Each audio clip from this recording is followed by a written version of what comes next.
Hallo zusammen, Garmin hat mit der 1033 bzw. mit der Alpha 1033 für die Phoenix 7, für die Enduro 2 als auch für die Apex 2 die Wattmessung bzw. Leistungsmessung am Handgelenk eingeführt. Bisher war das Ganze nur möglich hier entweder mit einem HM Run-Gurt oder auch mit dem Pro-Gurt bzw. auch mit dem neuen Plus-Gurt. Diese werden jetzt aber für die Leistungsmessung bzw. Wattmessung beim Laufen nicht mehr benötigt. Das heißt also, ihr müsst entsprechend nur noch die Datenfelder so einrichten, dass ihr das Ganze angezeigt bekommt und bekommt auch entsprechend eine Auswertung bei Garmin Connect. Ich werde euch jetzt im ersten Step mal zeigen, wie ihr das Ganze einrichtet bzw. hinterlegen müsst, damit ihr dann auch die Leistungswerte bekommt. Und im zweiten Step schauen wir uns dann mal die Daten an, wie es dann eigentlich aussieht im Vergleich zu den Gurten. Oder auch hier, ich habe zum Beispiel einen Stride Food Pod oder auch hier von Coros den Pod und da einfach mal schauen, sind die Daten etwa brauchbar bzw. was sind auch die Vor- und Nachteile, was Garmin hier nicht anbietet. Wenn ihr die Version 1033 installiert habt, ich verlinke euch auch mal oben, wie das Ganze funktioniert, dann bekommt ihr auch beim ersten Mal statt einer Laufaktivität dann angezeigt, ob ihr die Leistungsfelder haben möchtet. Das könnt ihr natürlich entsprechend übernehmen. Wenn ihr dann aber so seid wie ich, der da mal versehentlich Nein drückt, dann habt ihr die Felder nicht. Und daher möchte ich euch mal ganz kurz anhand der Apex 2 zeigen, wie ihr das Ganze einrichten könnt. Ich mache das Ganze jetzt hier in der App, weil es für mich etwas bequemer ist. Dafür gehen wir einfach auf die Uhr hinein. Sehen wir jetzt einfach, hier ist dann die Apex. Und da haben wir die Möglichkeiten, ja, die entsprechend die Datenfelder einzustellen. Dafür gehen wir jetzt einfach hier auf Aktivitäten und Apps. Und das Ganze wird alles beim Laufen unterstützt. Also gehen wir jetzt hier mal in Laufen hinein. Und ihr habt natürlich dann die Möglichkeit, das Ganze sowohl in die aktiven Felder einzufügen oder auch ein eigenes neues zu erstellen. Ich bin jetzt auf Trainingsseiten einstellen gegangen.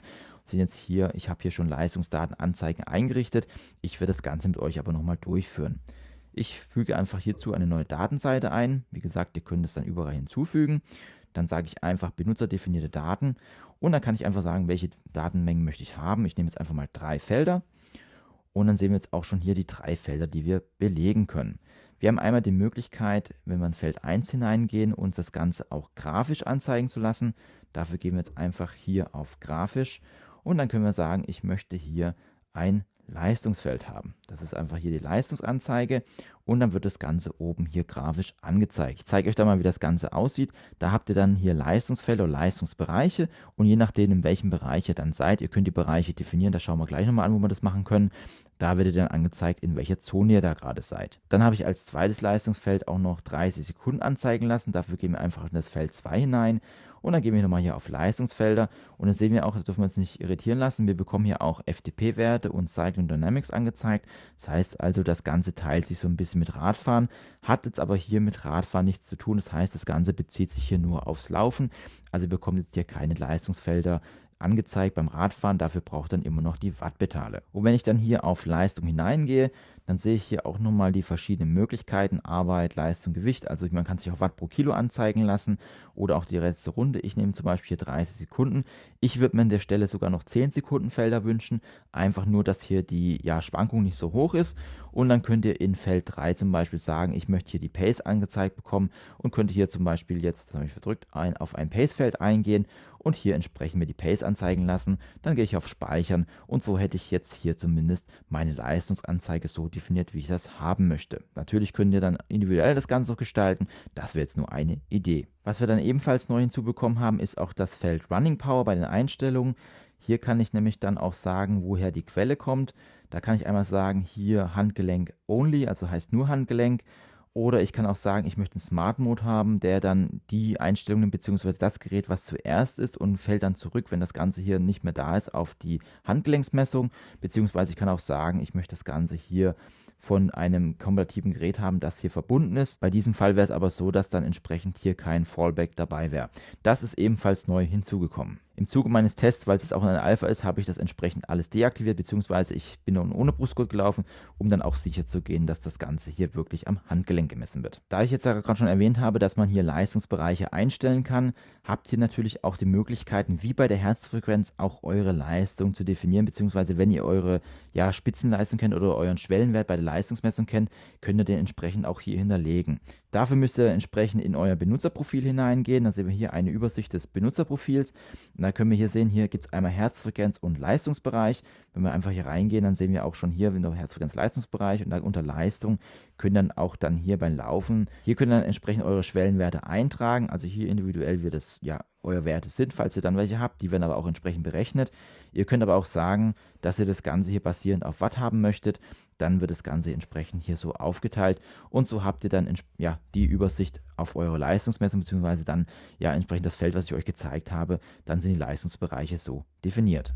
Ja, da haben wir schon mal die Gesamtübersicht der 4 Geräte. Ich werde das gleich nochmal ein bisschen detaillierter machen, dass man das auch ein bisschen genauer erkennt.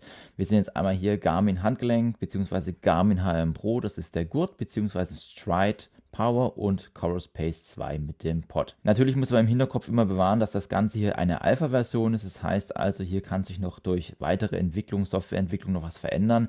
Das ist jetzt erstmal der erste Abriss und wir wollen uns einfach mal kurz anschauen, wie das Ganze aussieht. Ja, wie ihr seht, ich habe dann auch hier einen Intervalllauf ausgesucht, einfach hier mit dem Hintergrund, dass man hier einfach mal starke Veränderungen sieht und wie das Ganze dann auch reagiert. Was die durchschnittliche Wattanzahl angeht, haben wir beim Chorus Pod 189 Watt bzw. beim Stride Footpod 186 Watt. Auch bei den Maximalwerten ist der Chorus Pod und der Stride Footpod doch identisch. Da haben wir jetzt 452 zu 452. Was dann hier auffällt, ist, dass bei den Garmin-Laufgurten bzw. beim Handgelenksmessungen die Wattzahl etwas höher ist. Also wenn man es danach gehen würde, würde man einfach sagen, okay, ich habe hier mehr Leistung gebracht, aber das Ganze beruht natürlich auf algorithmischen Berechnungen und wie gesagt, das Ganze wird hier einfach berechnet. Man kann es jetzt nicht so exakt mit der Wattmessung am Pedal vergleichen, das ist einfach nur so ein Referenzwert und mir geht es eigentlich auch darum zu zeigen, ob dann so die Relation hier ungefähr passt, um damit arbeiten zu können. Wenn wir jetzt mal die beiden Garmin-Werte vergleichen, also einmal mit dem ProGurt, das ist jetzt der grüne Bereich, beziehungsweise mit der Handgelenksmessung, das wäre jetzt der rote Balken oder der rote Bereich, sehen wir auch hier, dass wir gerade bei dem ProGurt hier deutlich höhere Leistungsspitzen haben, beziehungsweise wir sehen auch, dass das Ganze etwas unruhiger ist. Wenn wir uns mal die Leistungsspitzen anschauen, beziehungsweise dann die Intervalle, sehen wir auch, dass beide sehr schnell reagieren. Nur gerade bei den Spitzen haben wir hier kleine Unterschiede und wenn wir dann langsam, ich habe die Intervalle nicht so ganz halten können, wie wir hier sehen, das wird auch entsprechend sehr gut abgebildet. Das Ganze ist natürlich mit der Handgelenksmessung etwas smoother gezeigt. Was auch gut zu sehen ist, wenn man stehen bleibt, werden dann auch entsprechend Nullwerte angezeigt. Das heißt also, hier gibt es dann auch keine Messprobleme. Insgesamt muss man aber sagen, dass hier der ProGurt etwas höhere Werte anzeigt, aber in der Summe die Relation doch zu beiden Messungen hier doch wirklich sehr gut abgebildet werden und man wirklich überlegen kann, ob man sich hier wegen der Wattmessung einen ProGurt zulegt. Ich würde an dieser Stelle sagen, ist nicht nötig. Wenn wir jetzt die Daten mit dem Chorus Pod vergleichen, ist es keine große Überraschung, dass hier der Chorus Pod bzw. die Chorus Pace 2 niedrige Werte ausgibt, nachdem ich jetzt schon gesagt habe, dass Garmin die höchsten Werte ausgibt. Was aber auch sehr gut zu erkennen ist, dass der Chorus Pod etwas verzögert reagiert. Wir sehen hier, die Leistungsmessung am Handgelenk reagiert doch sehr schnell drauf und wir haben hier so einen kleinen Zeitversatz, was den Chorus Pod angeht. Auch hier unten im Bereich, wo es ein bisschen langsamer geht, wo ich stehen geblieben bin, hat hier Garmin etwas besser reagiert, beziehungsweise hat hier dann auch die 0 Watt ausgegeben, während ich hier zum Beispiel bei Chorus Pace 2 an dieser Stelle noch 48 Watt habe. Das heißt also, der Chorus Pod bzw. Chorus Pace 2 hat hier eine kleine Verzögerung drin. Ja, wenn wir jetzt die Werte mit dem Stride Footpod vergleichen und der Garmin Handgelenksmessung, sehen wir hier natürlich wieder, dass Garmin die höheren Werte ausweist.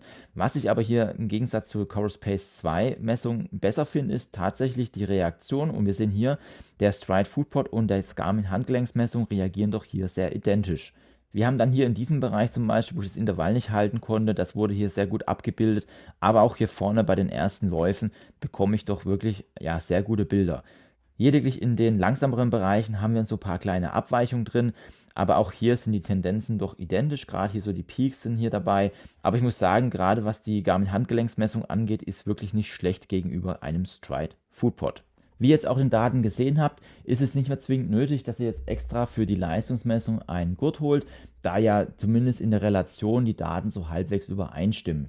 Ein Vorteil haben die Gurte trotzdem noch, ihr bekommt auch Laufeffizienzwerte, wie zum Beispiel vertikale Bewegung und die Balance angezeigt. Ich habe das Ganze mal in einem Chorus Pod Video erklärt, das verlinke ich dir oben mal, was die Werte eigentlich bedeuten. Und hier habt ihr natürlich dann die Möglichkeit, das Ganze entsprechend auszuwerten. Hier bewegen wir uns aber auch schon in einem fortschrittlicheren Bereich, beziehungsweise wenn ihr dann tiefer ins Lauf hineingeht, wäre es natürlich an dieser Stelle interessant und würde ich dann auch zu diesen Gurten raten. Der Stride Footpod ist natürlich, was hier Leistung am Laufen angeht, bietet hier natürlich die besten Werte bzw. die genauesten Werte, aber hier muss man natürlich immer alles sagen, das Ganze ist immer eine berechnete Basis bzw. alles berechnet. Nur dadurch, dass er halt direkt am Schuh ist, hat er natürlich die beste Position, um das Ganze auszuwerten. Der große Vorteil des Stride Foodpod ist auch, dass hier eine gute App-Anbindung ist, der natürlich dann entsprechend die Leistungswerte analysiert. Ihr könnt dann auch Trainingspläne durchführen hier mit dem Stride Foodpod. Ein Nachteil ist aber leider, dass wir einerseits den teuren Stride Foodpod haben, also der ist nicht so günstig, und ich muss auch eine Abogebühr bezahlen, damit ich hier den Stride Foodpod in vollem Rahmen ausnutzen kann. Das heißt also dann, wenn ich Trainings machen möchte, dann benötige ich hier ein Abo. Aber für Anzeige der Wattmessung funktioniert das Ganze natürlich auch. Nur ist dann halt wirklich die Frage, wenn ich dann nicht tiefer einsteige, ob man sich dann wirklich den Stride Foodpod zulegt. Garmin bietet jetzt natürlich hier die Leistungsmessung an und ich finde es auch wirklich gut, dass dieser Schritt nun endlich gemacht worden ist. Wir sehen ja hier bei der Coros Pace 2 zum Beispiel war das schon nativ dabei. Die Polaruhren bieten das an. Also Garmin ist so einer der letzten, die das jetzt macht. Was ich aber schade finde, ist, dass man hier aber nicht nach Leistung trainieren kann. Das heißt also, ich bekomme zwar die Leistung angezeigt, ich kann jetzt aber keine Trainings erstellen, wie zum Beispiel bei der Coros Pace 2, wo ich sage, okay, ich möchte in diesem Leistungsbereich trainieren. Nein, das geht leider nicht. Gerade wenn ich im bergigen Gebiet wohne, ist es natürlich interessant, hier nach Leistung zu laufen, weil die Leistung, die ich bringe, um eine Strecke zu erreichen, ist natürlich eine andere als jetzt eine Pace. Das heißt also, wenn ich jetzt eine flache Strecke laufe, die mit 300 Watt laufe, laufe ich natürlich eine schnellere Pace, als wenn ich jetzt den Berg hochlaufe und hier ebenfalls 300 Watt laufe. Da bin ich von der Pace her einfach langsamer und da wäre es natürlich schön, wenn man hier Trainingspläne entsprechend so anpassen könnte, um danach zu trainieren. Das ist eigentlich so jetzt der einzige Kritikpunkt, den ich habe. Ich hoffe, dass Garmin auch diesen letzten Schritt geht und das durchführt. Ich finde es auf jeden Fall schon mal einen guten Schritt in die richtige Richtung. Ich finde es jetzt schade, dass natürlich an der Handgelenksmessung jetzt erst eingeführt worden ist und nicht schon mit dem Release der Uhren, dass jetzt viele sich vielleicht deswegen auch einen Brustgurt gekauft haben. Kann man jetzt einfach mal so stehen lassen. Aber das wäre zumindest das, was ich mir hier bei Garmin noch wünschen würde. Wenn dich noch mehr Videos rund um Garmin interessieren, ich verlinke dir oben mal eine Playlist von Garmin, da kannst du mal reinschauen, was ich sonst noch alles für Garmin habe. Beziehungsweise wenn du neu auf dem Kanal bist, ich habe unten eine Best-of-Playlist, da kannst du auch mal reinschauen, dass siehst du, was sonst noch alles auf dem Kanal stattfindet. Wenn dir alles gefallen hat, dann lass doch gerne einen Daumen hoch da. Ich würde mich auf jeden Fall freuen, dich hier wieder auf dem Kanal begrüßen zu dürfen. Ansonsten bedanke ich mich für deine Zeit. Tschüss, bis zum nächsten Mal.